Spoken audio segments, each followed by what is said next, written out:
Bismillahirrahmanirrahim. Assalamualaikum warahmatullahi wabarakatuh.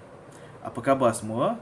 Alhamdulillah kita sekali lagi dapat bersama dalam sesi pembelajaran Sains Tahun 5 bersama saya, Cikgu Raja Dain.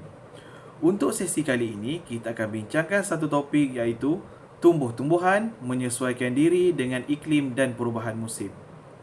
Cikgu harap murid-murid semua dah bersedia. Sila rujuk buku teks muka surat 98 hingga 102. Untuk sesi pembelajaran kali ini, kita akan cuba untuk mencapai standard prestasi berikut.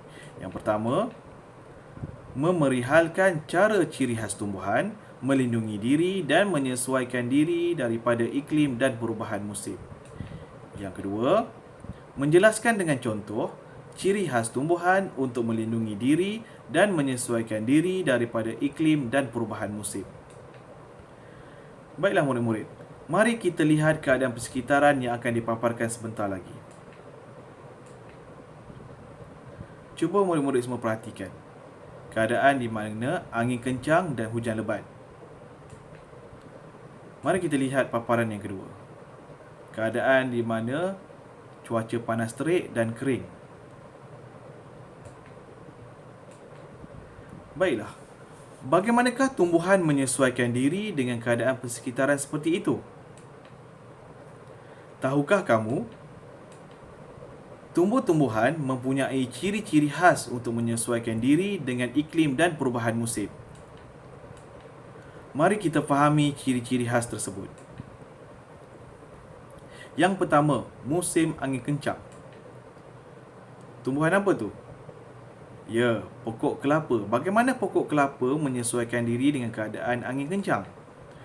Pokok kelapa mempunyai batang mudah lentur dan daun yang berpecah-pecah.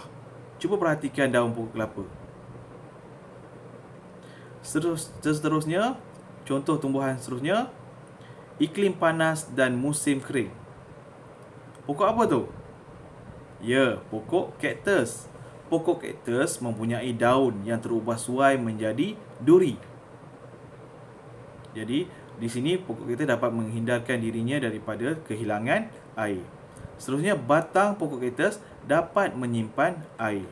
Manakala, akar yang panjang digunakan untuk menyerap air yang berada jauh di dalam tanah.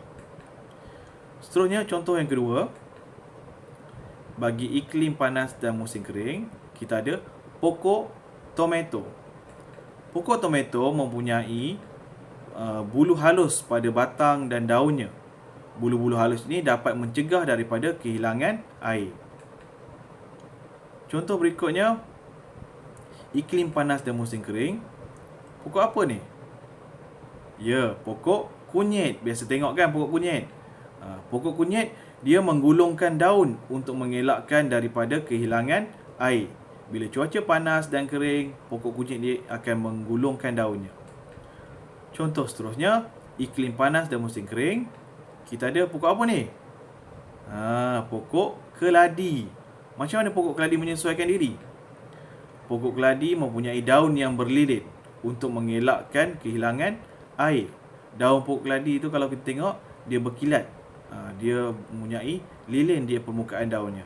Sebab itulah bila kita siram air di atas daun keladi, air tersebut tidak melekat. Dia akan jatuh kembali ke tanah ya. Seterusnya kita ada untuk iklim panas dan musim kering. Contoh berikutnya ialah ini biasa kamu tengok kan, kawasan kebun getah. Pokok getah dia meluruhkan daun untuk mengelakkan kehilangan air.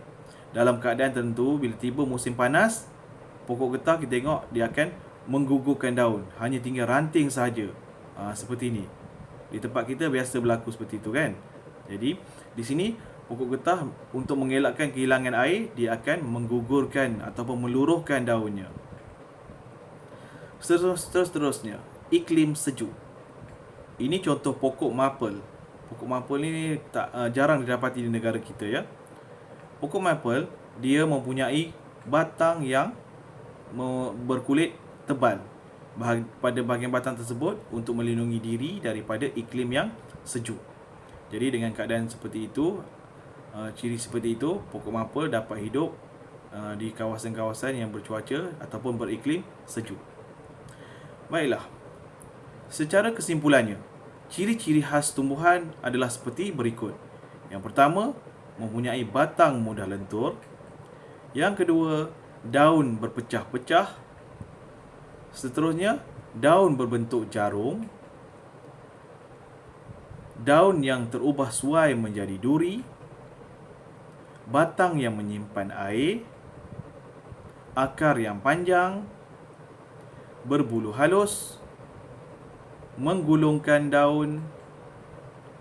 Berdaun yang berlilin. Meluruhkan daun. Dan kulit yang tebal. Jadi ini antara ciri-ciri khas tumbuhan yang membolehkannya hidup di tempat-tempat ataupun di kawasan yang mempunyai iklim yang berbeza. Baiklah murid-murid, sebelum kita akhiri sesi pembelajaran kita untuk kali ini, ada tugasan yang perlu kamu semua selesaikan. Sila buat latihan dalam buku topikal muka surat 26. Selepas siap, sila hantar ke WhatsApp peribadi cikgu untuk cikgu rekodkan. Baiklah, kita jumpa lagi dalam sesi pembelajaran di masa yang lain. Sekian, terima kasih.